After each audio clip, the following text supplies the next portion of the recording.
Hello. Welcome to Sunday Stream. I'm Lee.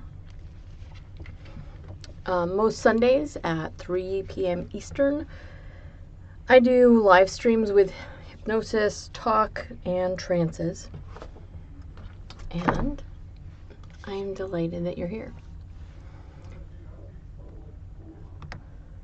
So, let's see. How are things going? Hopefully everything's working today. I never really know exactly how well things are going to go. So we'll see. Couple things.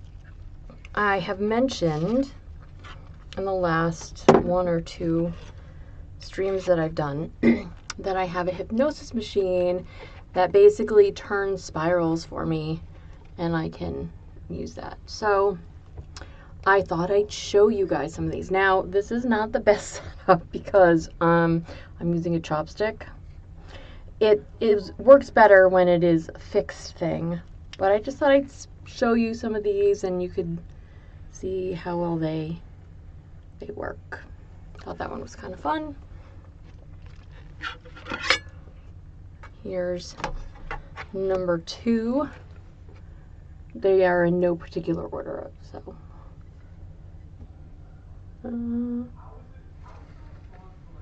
Or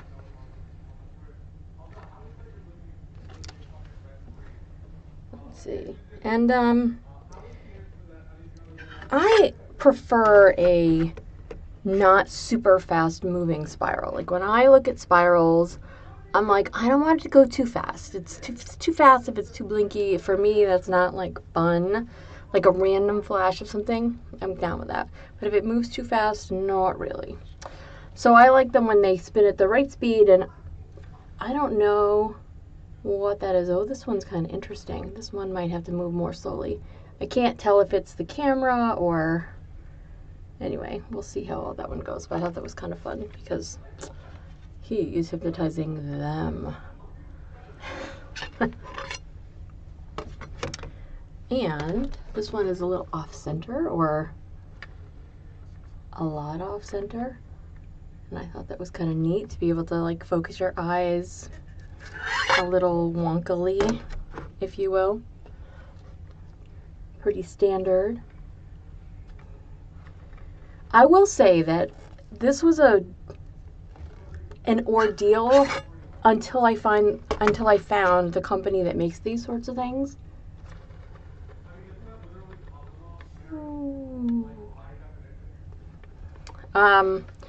They were pretty inexpensive, and which is great because all the companies around here wanted to charge me like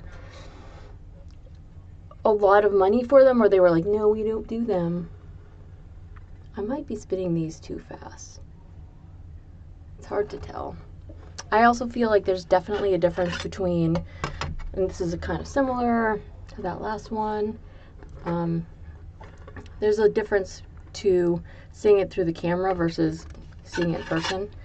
And the last one, which is again like the last, kind of like the last two.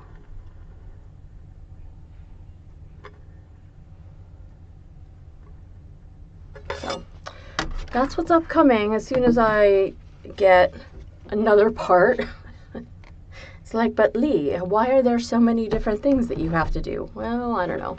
It's just the way of the world these days. This is the original one that it came with. You can sort of see that this is not really a round hole. It is definitively not a round hole, but it doesn't really like the chopstick either. There we go. So that was the original one. I think I like the spirals that spin in better. I don't know. Anyway, so those are coming. We'll see what happens. And we'll go from there. So one of the things that I talked about last time is this book. So I started going through it, and I thought it was funny that the first thing is hypnotism and your psychic powers. which is a sort of fascinating thing to do. And I want to talk a little bit about how I think those things are related, apropos of nothing that's in here. But it's kind of like when you are working on a big project, right? And something is stuck in your way, and you don't quite know what it is or why it is, and you go to sleep and you wake up in the morning and bam, you have the solution to your problems.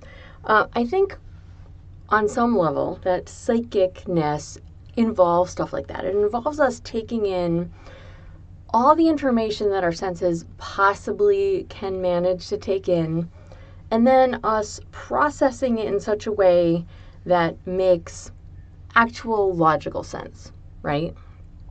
So what does that mean, really? It kind of means that our unconscious mind is trying to put together patterns that give us an answer, whether or not it's the answer we were looking for and needed to solve a problem, or if it was an answer we didn't necessarily know we wanted in order to come up with information about something. Sometimes maybe, you just have this idea like,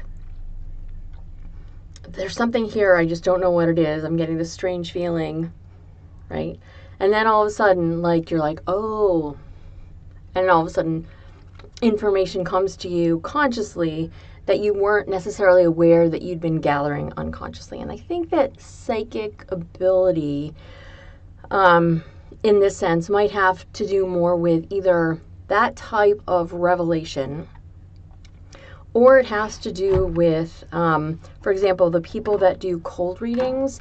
They're really good at sussing out information from people by asking a few questions and then putting something together. I don't know if you ever have seen, I've really only seen them ironically as a part of something else, where a psychic will, start, oh, I'm looking for somebody with an M name, somebody lost somebody with an M name, and then you start to see people, oh, it's a male, or if it's a female, and then you see hands, drop.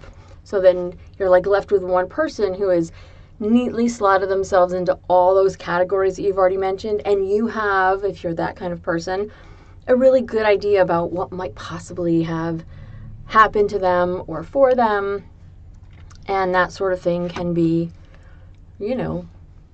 kind of interesting, I guess. I don't know for sure, because I'm not a mentalist, but I do think it's kind of fascinating, the way that can work. So,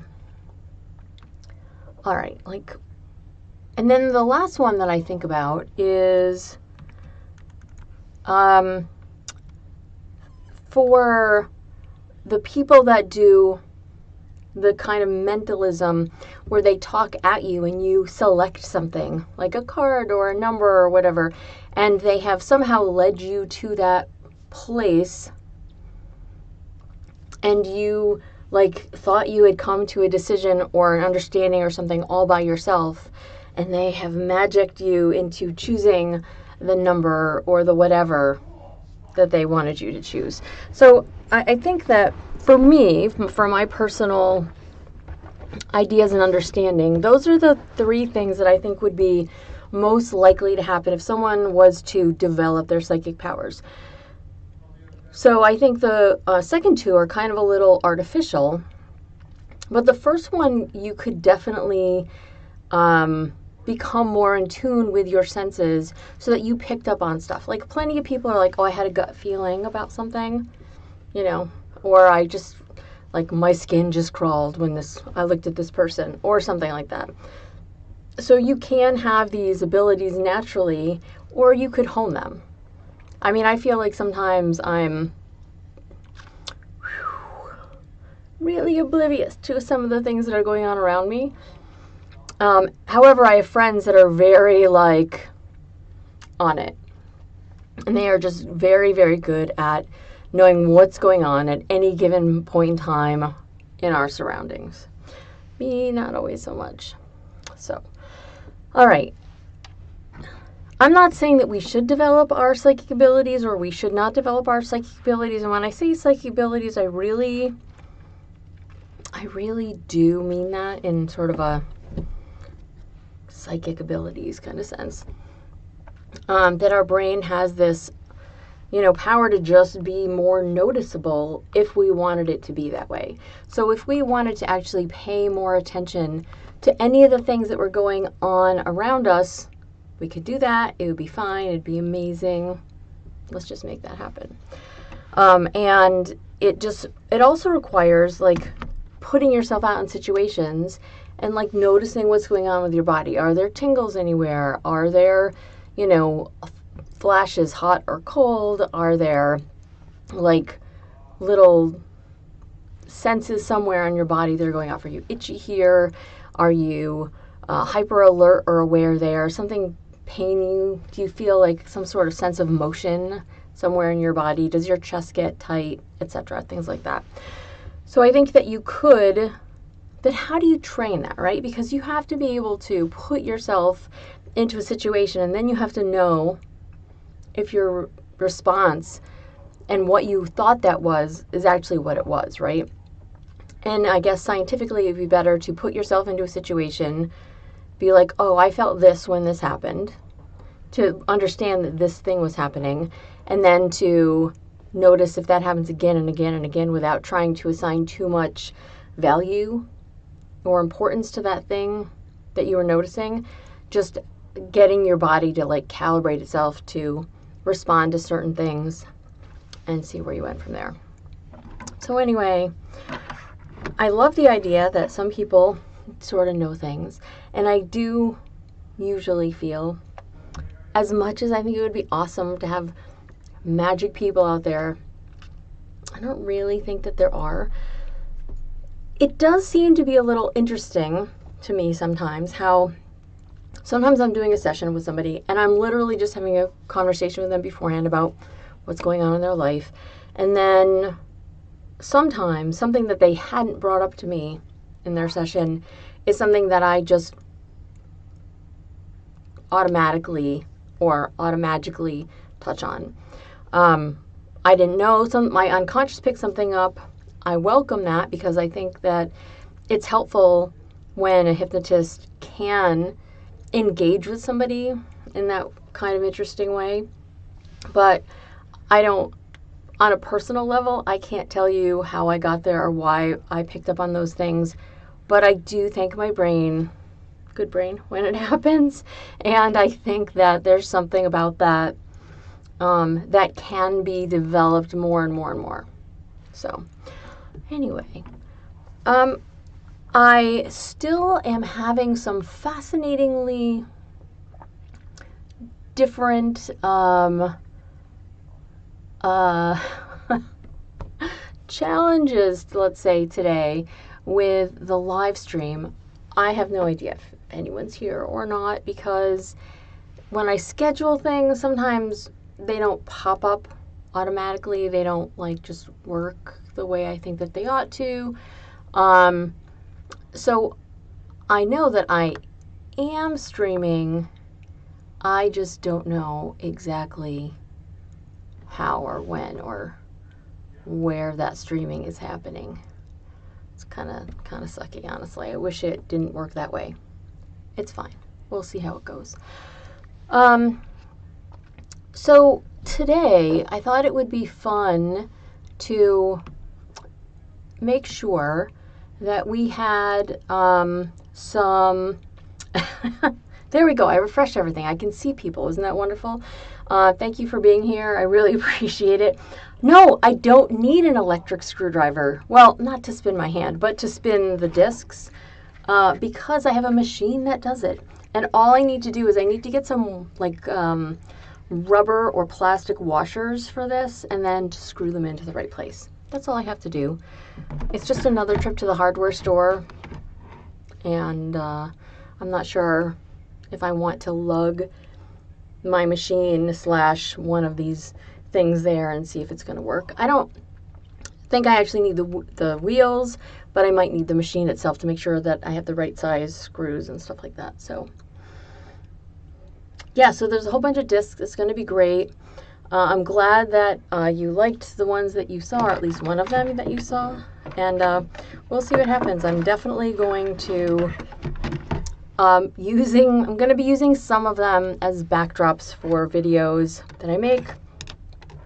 I just don't know what that's going to be. On another note, I did this week make a nail polish video. You're like, but Lee, I don't see any nail polish or any nails right now. Right, because I've taken it off. So two things about that, which is that I use this stuff, which you cannot see but is on there, which is like a latex coat, and it protects my nails so I can just peel the nail polish off without having to use harsh chemicals, which dry out your nails.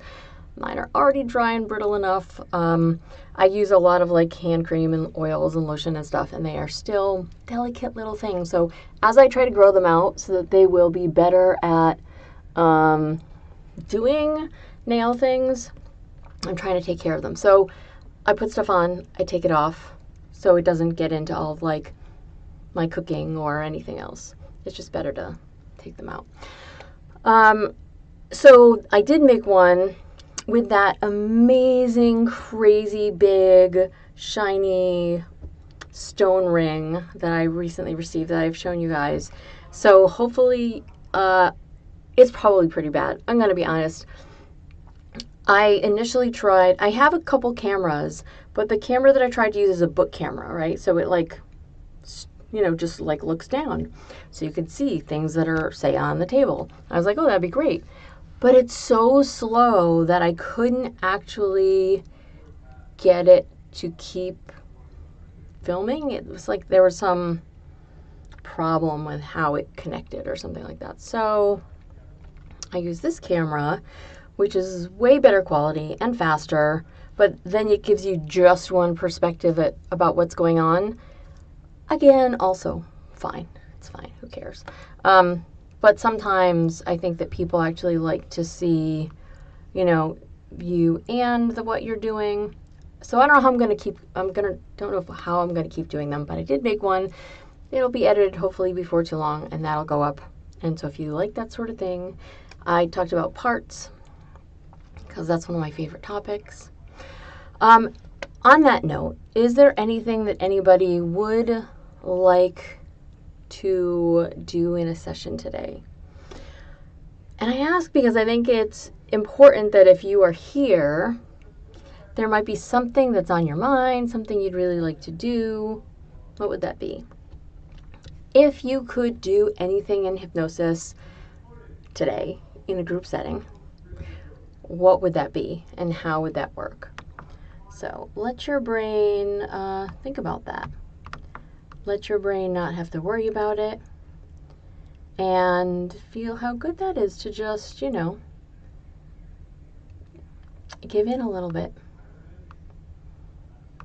And when you find yourself thinking about what you'd like to do and sharing it with me, maybe your brain just really can appreciate how it would feel really great to get something done. I don't know what that thing would be. It is this month's theme. Yes, it is this month's theme. So I do a lot of subject agency stuff, as you probably are aware. There's a whole clump of those things. So the parts thing, I'm certainly happy to talk about parts at any time. The parts thing was just, I did a little how you can change a part type of thing in the nail video that I did. So hopefully that'll be up in the next week or two. I'm sure it'll be out first for patrons, but I'm trying to do more of that type of thing. So we'll see. They're going to be pretty basic, pretty bare bones for the most part, but hopefully you'll find them engaging. So in my experience, which is vast and yet not infinite, most people are not sleeping. How do I know? Because if I am doing a hypnosis session, even if sometimes if somebody is snoring, they're just breathing very heavily, when I get to the wake up, the count, they come awake at that. And I'm not there normally like shaking them or anything. I'm not saying, wake up, it's time to wake up, like the last video that I did. But I do talk about just having responses that you may or may not know. So sometimes when I do a session with somebody, especially if it is a first session for them, sometimes people don't know that they've been in trance, right? It's very common. They're like, oh, I heard everything. Or if your eyes were open, I saw everything. But people look and act differently when they're in trance versus when they're not. I mean, that's not universal, because you can be in trance, in a waking state of trance, and you can be put in a trance that makes you look and act like you are actually wide awake. Fun. Those are actually a lot of fun. But for the most part, if you are asleep, you are asleep. And if I did a wake up, you would still stay asleep. Now, if I was doing a bunch of negative numbers or doing something that was a really deep state of trance, somebody might need more waking up. But generally speaking, if somebody is in a trance and I wake them up, they're going to come up, even if they have been making heavy breathing sounds or snoring type sounds most of the time. I don't know that I've ever really had somebody fall asleep. However, people have told me that they have fallen asleep listening to audios. And that's a slightly different thing, because sometimes people listen to them late at night, or they listen to them while they're lying down, or they're in bed, or something like that. And so there are certainly parts of us that can just decide that we are too tired to go on and to listen to anything else, and we need a nap, and you just take a nap, and that's fine. So one way you can find out if you are deeply asleep or actually, in a trance, at least from the hypnotist perspective, is to, like, I have people open up their eyes. I actually have them allow their unconscious mind to pick a hand and an arm. I'm just getting myself into a different position so I can demonstrate. So that I can, tell you that one of your hands and arms is going to start to feel lighter and lighter. It's going to start to rise up. And as I tell you that, I'm going to see if I can get that to happen for me, although there's a long way between the camera viewing space and where my hands are on my lap. But, I usually like to put them on my lap, and I like to get my body as comfortable as I possibly can. And then if I put myself into a state of trance, and then I told my unconscious mind that one of my hands and arms was getting lighter and lighter, I could feel it happening even before I finished saying that to you guys, which is great. So my right hand and arm are rising up off of my leg. That's the hand that chose to do it. So that's great. And so what I will do is, if somebody is very deeply in trance, and I often use this to send people even deeper into trance, as their hand and arm rise, they can drop more deeply into trance until their fingers are stretching for the ceiling. They can be at the deepest level of trance they've ever been at. But when their hand reaches the area in front of their eyes, in front of their face, where if they were to open their eyes, they could see their hand, they would open their eyes, see their hand drop deeper into trance, and their hand would just continue on its way up. So I can feel this happening. This is great. I don't usually, I don't usually go into trance in front of so many other people, so it's kind of fun and interesting. It can be just that easy, right? Like, it can be just that easy for that to happen. When I opened my eyes and I saw my hand, like, my hand did like this little hop up. I can feel that, and that was kind of fun. So I don't know if that's a thing that you might want to try yourself, like just dropping yourself into trance really quickly. Let your unconscious mind choose a hand to rise up, and to open your eyes to see your hand, to drop yourself deeper into trance when that happens. I think that that's a fun way to go about it. Like, the effects of hypnosis always surprise me, even though I have done this tens of thousands, hundreds of thousands, tens of thousands of times at any rate. And I think that's super cool.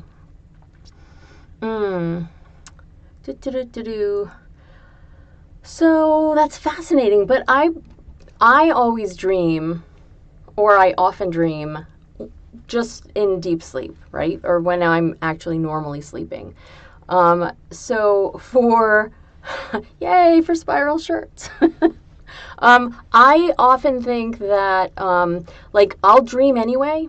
But if you're prone to dreaming, I think your unconscious mind, if you've been given a whole bunch of information, right? You've been given a whole bunch of other stuff to do, right? If your brain has just been given additional tasks to make happen when you sleep that night, sometimes your brain is like filling all the loopholes in. It's like making sure everything's going to happen. It's like aligning all the parts. And then, so when you wake up in the morning, your brain has been more active than normal. That may be one of the reasons why, you're having weird hypno dreams, because your brain actually is doing a whole bunch of crazy stuff. So I think that that's actually pretty cool. I don't know if it's actual sleep, but it probably is actual sleep, because that's when our brains and our body do a lot of processing of stuff. Like they work together to clear out waste, and your brain and all the bits that it needs to work together to help strengthen, if you've accepted them, the suggestions that you've been given to make them work even better for you. Right. Oh, I don't know. I mean, I don't know why it wouldn't be an actual nap or sleep after you watched a file, as opposed to, it could be you just dropping down into trance again. So it's generally accepted, although I don't know how completely true it is, that the first 30 to 60 minutes after a hypnosis session, you can be susceptible. You can be more susceptible to suggestion. So if you are going to relapse into a state of trance, that might be when you did it, because you might be thinking about the thing you just experienced or listened to, and your brain might be like, oh, let's go back there. That was really good, right? Yeah, so it's probably just a thing that your brain is like, this is okay. If it's only certain ones, then it's only certain ones that your brain really wants to experience that little extra, either it's a trance or a nap, I don't know, because I'm not watching you sleep, but if your brain was doing that sort of thing. So for example, if you wanted to test that out, you could have somebody watch you. You could have somebody watch you while you are listening to those audio files that tend to do that to you. And then they could watch and see, oh, you did fall into a nap. And then they could give you suggestions quietly, not to wake you up, but just to see how well you responded to those. And maybe you are asleep, or maybe you're in trance and your brain is just like, oh, I'm being given extra suggestions. Let me see what I can do about this. And that could be a way that you might be able to figure it out. Or if you wanted to, you could just put a camera on yourself and like, you could give yourself additional suggestions and just put them, like, not in your ears probably, but like maybe just on something that plays in the room, and see how well you respond to to you being on camera. And that could be kind of cool. Because it's always kind of fascinating the way our brains just respond to certain things and not to others. So, all right. So we can talk about subject agency and do some more of that. So how about this? Because I'm sure you're all capable of being great subjects. So if you take a nice deep breath in, shake out your body, let your hands fall probably on your lap. In my experience, being in a seated position or a slightly reclined position is better for actual hypnosis than lying down, but whatever works for you best. So you take that deep breath in, you shake things out, you let yourself get comfortable. Maybe you start to feel your body getting heavy already. I don't know, maybe your head feels really light. Sometimes those two things together can be kind of interesting. But whatever kind of experience, sensation-wise, you're having happen, just embrace it. You could ask your unconscious mind to make any one of those feelings stronger for you or less intense for you. So for example, if you really wanted to feel like your body was so heavy, and even if you were to try to pick up one of your hands and arms, it just refused to do that. Like your unconscious mind could know that one or the other could simply become so very heavy, and it would just press, press, press. And it might feel like your hands were really heavy on your legs. It might feel like your body was really heavy against the furniture. It might feel like your head was getting bigger, like it was being inflated with helium. I don't know. But however you find yourself experiencing those sensations of dropping deeply into trance, let that happen. Let them intensify to let you know that your unconscious mind is paying attention, that you are deeply entranced, that it feels good to be where you are. And then as you find yourself letting those feelings, letting your senses tell you things, whatever that happens to be, you can know that it is something that you can find yourself thinking about doing. So in terms of subject agency, it's important that you know how to accept, reject, or adjust suggestions. And let's talk about adjusting suggestions today, because a lot of times people have a session and they're not completely satisfied. It's not completely right for them. They're not quite sure what's right or wrong, but they might know that something doesn't quite fit. So if you wanted to, for example, take a suggestion that had been given to you, I have no idea what those might be, but something that you didn't want to do. You wanted your unconscious mind to adjust that in some way for you so that it's more compatible, not back to what you had before, but forward to something new and different. Your unconscious mind can begin to, and on a conscious level, you can indicate what the issue is. You can say it out loud, you can think it. So as long as you, as a whole, are aware of what it is that you want to adjust. And again, even if you don't know specifics, you might be able to say something like, this suggestion that I was given does not work for me.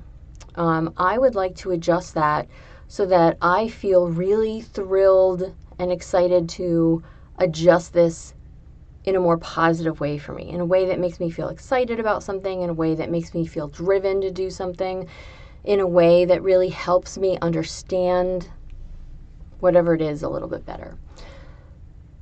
So you can allow your body, as it feels really heavy and really comfy, your head can be as light or as heavy as you'd like. If your head gets too heavy, it can sometimes, drop your chin to your chest. So I'm going to recommend that no matter how heavy your head gets, you might notice that your neck does a perfectly fine job of balancing it between your shoulders, and your head can just stay upright, unless you have a better rest for it. So as long as your unconscious mind goes, okay, so there's this thing that maybe we could do a little bit better, or there's this thing that maybe should be adjusted from this to that, or I just want to make a change so that this happens instead of that happening. However you want to frame it or phrase it in your own mind, let yourself think that, and then allow your unconscious mind to give you some sort of signal that it is willing to make that change. Now, this could be an idea motor response. You might notice that one of your hands curls up, or your fingers lift, or maybe your whole hand and arm get light and they touch your chin or your forehead or the top of your chest in a yes gesture. However you want to do it is totally fine. Your unconscious mind has this ability to do those things, and it should take advantage of whichever one feels most comfortable for you. So when your unconscious mind knows that it can make a change for you in a way that you want it to, so it's going to adjust a suggestion you've been previously given to be even better for you. So when your unconscious mind says that it can do it, then you ask it if it will do it, and then once it gives you a yes signal for that, and again, if you get a signal and you're like, I'm not sure that that's a yes signal to my thing, you can always say, hey, unconscious, I'm not quite sure if that was intended to be a yes response for me. If it was, can you make that stronger or more intense So I'm sure. And let your unconscious mind do what it's going to do. And so as your unconscious mind makes those yeses for you, yes, I can do what you want me to do. Yes, I will do what you want me to do.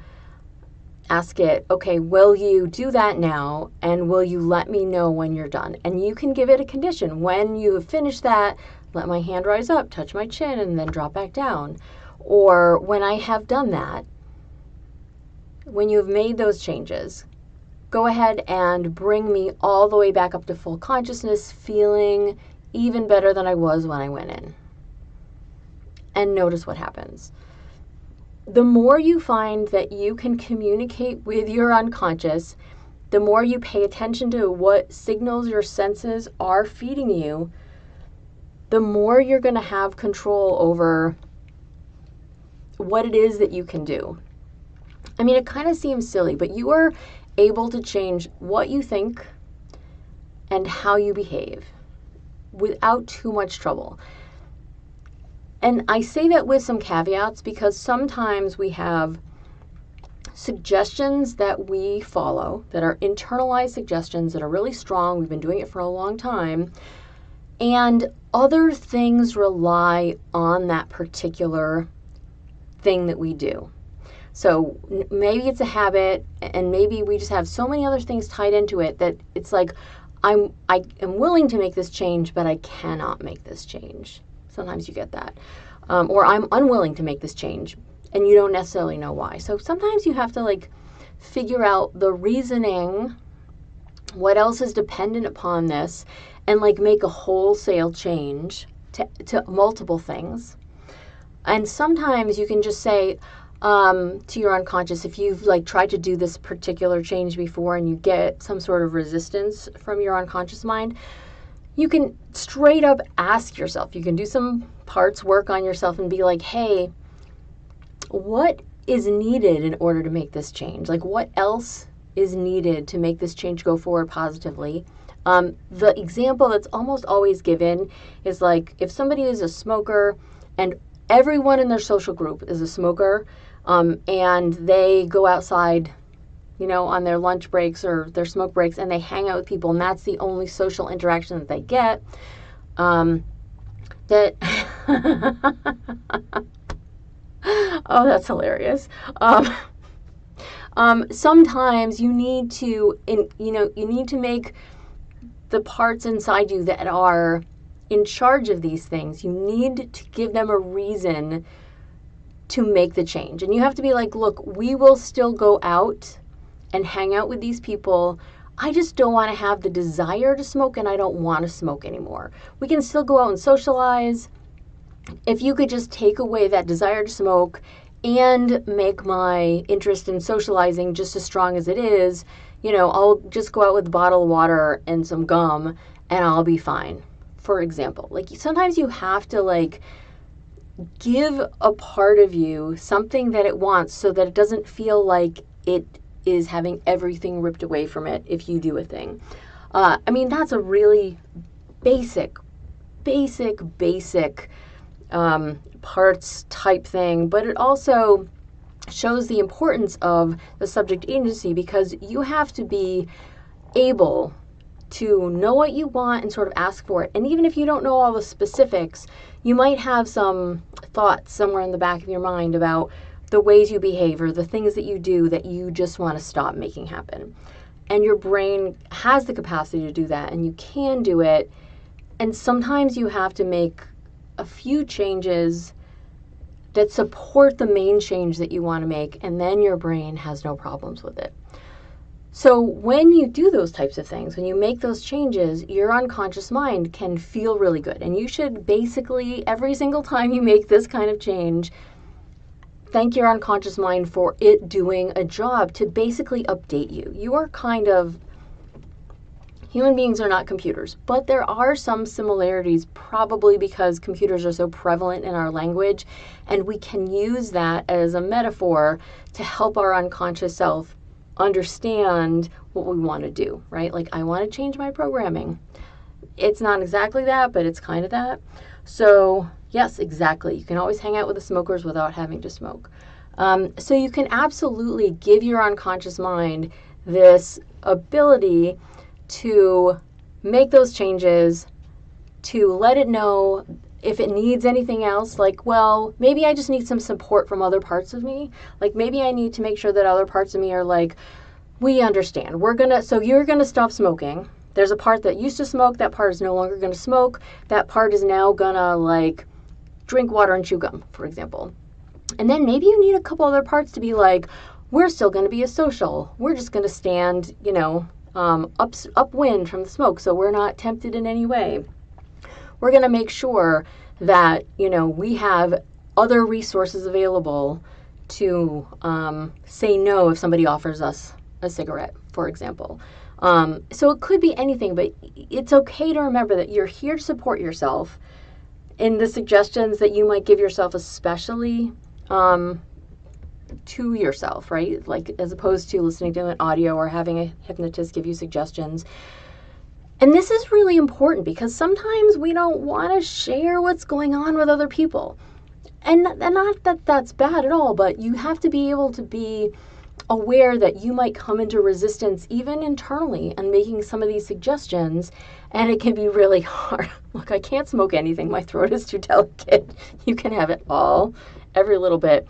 But the other thing is that when your unconscious mind gets the idea of what it is that you want to change, it can learn from every experience that you have with it, whether you're accepting suggestions from external or internal, that the programming that you find yourself wanting to give to yourself can be just easier over time. Like everything else, you cannot mess things up so badly that they can't be adjusted to help you going forward. So don't be too afraid of that. And also, I'm going to suggest that if you are new to either subject agency or to doing self-hypnosis or to doing anything with parts at all, that you want to start out small and delicate.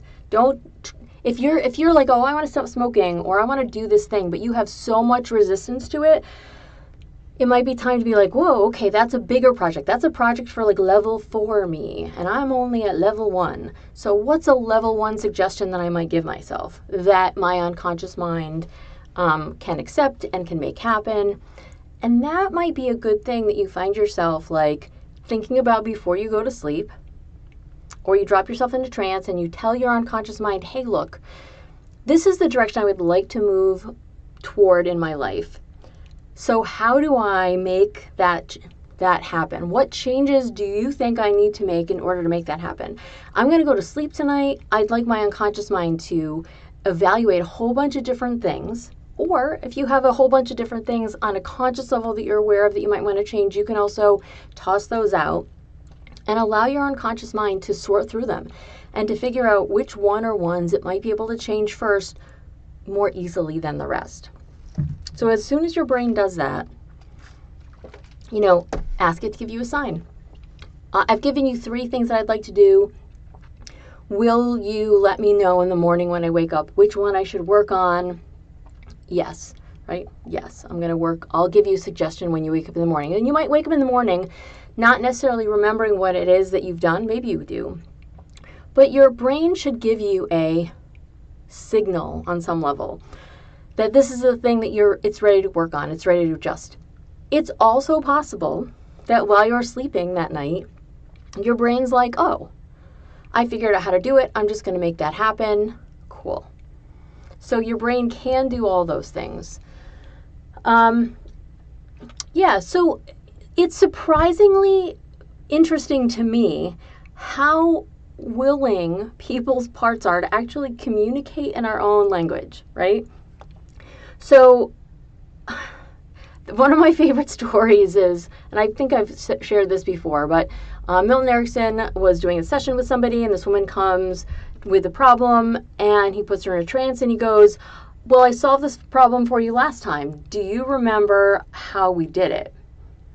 And so her brain had to think back and invent how this would happen, but really our brains are pretty good at sort of knowing what it is that we should do, right? So like, for example, if somebody goes to a therapist isn't supposed to give us the answers. The therapist is supposed to ask us questions until we develop an answer on our own. And it's not that we can definitely learn new ways to think and behave and act from other people, right? Like that's a true thing. There are a lot of people in this world who are unbelievably sheltered and have no idea what options are open to them. So if you need options about what you might possibly do, it's okay to get external ideas on some of those things. But ask your unconscious mind how well they think that any of those suggestions might work or fit with your own ecosystem for how you can change a thing and how you could make something happen and how fun that might be to just experience something new that's hopefully more positive and better for you. So let yourself do that and see what that happens. Look, use whatever logic you can. Like, if you're an accountant, if you're a doctor, if you're a pro golfer, if you're a gamer, your brain already has like a system in it where things make sense to you, right? So you can find new ways to take the things that you know that make sense to you, as long as they actually do make sense, and then put whatever it is that you want to make changes into that similar kind of framework, because the metaphors are already embedded in your body. Your brain already understands them. They know how to work with them. And all of that stuff can be really fun to make happen, to make those changes for you. So now, I put myself in trance, and then I brought myself out of trance by laughing, I think. So if you're still in trance, you can come out of trance again. And if you were already out, good for you for waking up. But I'm going to count to 10, and then you can find yourself wide awake if you weren't already. 1, 2, 3, 4, 5, 6, 7. Take a nice deep breath in. Feel your body coming back to a normal feeling of weight. 8. Open up your eyes. 9. Move around a little bit more. And 10. Wide awake. When you find yourself back to normal, remember that after doing some hypnosis is a great time to do more because of fractionation, for one, and also because you're still suggestible. So if there was something that you actually wanted to adjust on yourself, now's a great time to test that out. To see, like, if there was a suggestion you'd been given that you don't really love that you wanted to adjust, if there was a new suggestion you wanted to give yourself, you could use any of the techniques you've ever seen us do or you've ever done to bring yourself into trance. And it feels really, really great. Yes, they are. It is absolutely a nonsense type of thing. But we like to give things names and labels because it helps us to understand quickly, right? I talk about altered states a lot, but that's not quite as useful to people because an altered state could be a drug state, it could be a trance state, it could be a pain state. So, you could be hyper-adrenalized for whatever reason. So there's a lot of altered states that human beings can be in, and we sort of recognize that word trance has a specific connotation for us. So it's nonsense, but it's easy, and all words are made up. So hopefully you understood what I was saying today. Pleasure is so good for your brain for understanding and making those changes.